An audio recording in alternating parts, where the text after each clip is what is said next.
एक बार नारद जी महाराज भगवान की दिनचर्या देखने के लिए गए। भागवत जी में प्रसंग आता है। और नारद जी जब ठाकुर जी की दिनचर्या देखने के लिए गए तो सुबह सुबह पहुंचे। सब लोग देखो, इधर देखो, ध्यान से सुनो, बहुत अच्छा प्रसंग है।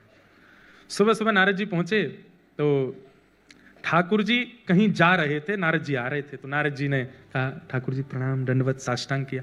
बैठो बैठो, आता हूं। ठाकुर जी चले गए। नारद जी अंदर गए तो लक्ष्मी जी ने बैठाया, आसन दिया, आइए विराजिए, कुछ भोजन प्रसाद बाल भोग करेंगे, नाश्ता पूछा। नारद जी बोले नहीं सब ठीक है। ये ठाकुर जी कहाँ गए सुबह सुबह? तो लक्ष्मी जी बोली ये रोज जाते हैं, सुबह उठते ही चले जाते हैं। कहाँ जाते हैं ये मुझे नहीं पता, सुबह उठते ही स्नान ध्यान करके चले जाते हैं। तो नारद जी हमारे जो हैं, जैसे हमारी जीवन के स्क्रिप्ट राइटर ठाकुर जी हैं, ऐसे ठाकुर जी की लीला के स्क्रिप्ट राइटर नारद जी हैं।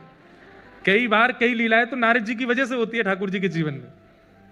तो नारद जी बोले अच्छा कैसी गृहिणी हो आप कि आपके पतिदेव सुबह सुबह कहीं जाते और आपको पता ही नहीं है?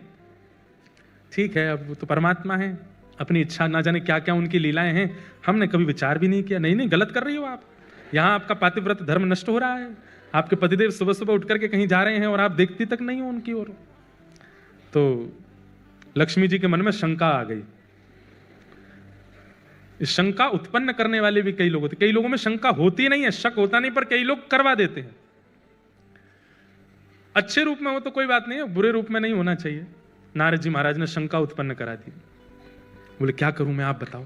बोले कुछ नहीं, कल जब सुबह जाएं तो पीछे पीछे जाना, आप देखना कहां जाते हैं और थोड़ा पता तो लगाओ, बाकी आगे का हम देख लेंगे, सब क्या करना है। तो सुबह सुबह ठाकुर जी उठ करके स्नान ध्यान करके नित्य के भांति निकले। पीछे पीछे लक्ष्मी जी छुप छुप के जा रही हैं, देखूं कहां जाते हैं। तभी वैकुंठ में कहीं जाकर के ठाकुर जी एक द्वार जैसा था उसके अंदर प्रवेश कर गए। भीतर से द्वार बंद कर लिया। लक्ष्मी जी बाहर तक देख आई, लौट करके आई। नारद जी से बोला मैंने देख लिया, कहाँ गए? बोले कहाँ गए?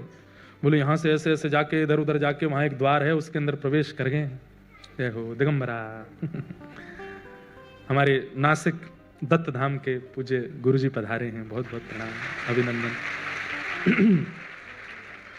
तो क्या बता रहा था मैं? तो एक द्वार में प्रवेश कर गए। तो लक्ष्मी जी ने आकर के नारद जी को बताया, बोले कि एक द्वार के भीतर प्रवेश कर गए थे। तो द्वार